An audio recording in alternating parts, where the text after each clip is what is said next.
Alright, for this trial run we're using once again the fiber tape, and we are also using 1 cup of the 1/2 inch microfibers, and we're going to be adding that to a product called Durock, and that is a product from Canada. It can be purchased through the Chicago Institute of Fine Finishes in Chicago. They ship it out anywhere in the country.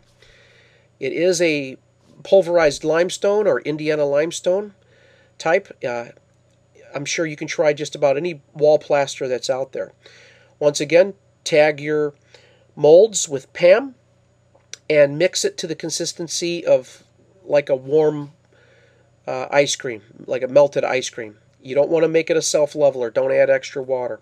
Go through your procedures with your chip brush. Make sure you get all the divots and cracks, and that helps take out all the air bubbles that may be in there as well. Once that is completed, you can screed it off and make sure that you're level all the way across. Very important to get as maximum thickness on those outside edges. But you want to be completely level because it's important that this thing sits squarely on the wall. Then go through with your fiber tape and trowel your fiber tape in place, and that'll work out. Should work out very good. There should be enough for you to trowel. I could have used a larger trowel. I just had a small trowel, but you probably could screed off with an 18-incher or a 14-incher without a problem and be able to do this step all at once. But again, just make sure that you're completely embedded.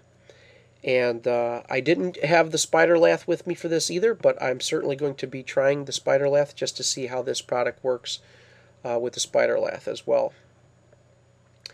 Hit your edges. Some of you guys might have vibrating tables. That's not completely necessary, but if you have one, that's great. And then go through all your process. Just go through each of the processes for each of the molds exactly the same way. With this particular bag, I was able to get 5 molds completed.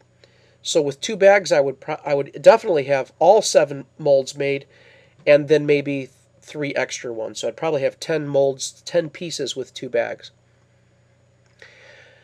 I did let this cure completely overnight. Gently pick up your mold. You'll feel it's completely rigid. And the method that I feel is good for this is set it on its long side, and then I used a piece of cardboard and some bubble wrap so that when I laid it down there would be no impact on the table.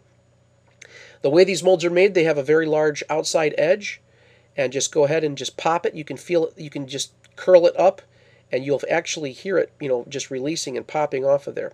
Make sure all your edges are completely popped off, and then lightly grab those molds and lift them up. You want to lift them up on the thick sides first. You don't want to necessarily come up off the bottom, the front weak edge, because that you might have a potential crack if you try to put too much pressure on that one edge. Same procedure, like in this case, you can see how it's starting to come apart. That's fine, but still go through the same procedures. Don't take anything for granted. Lay it down gently and pop all the edges just in case. It's not worth getting a little bit of crack in there.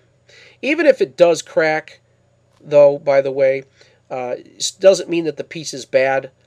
Because of the fiber tape and because of the fiber that's in the mix, it should hold together long enough for you to paint it, to stain it, and to put your grout coat on it, and then liquid nails it to the wall. And there's our final piece.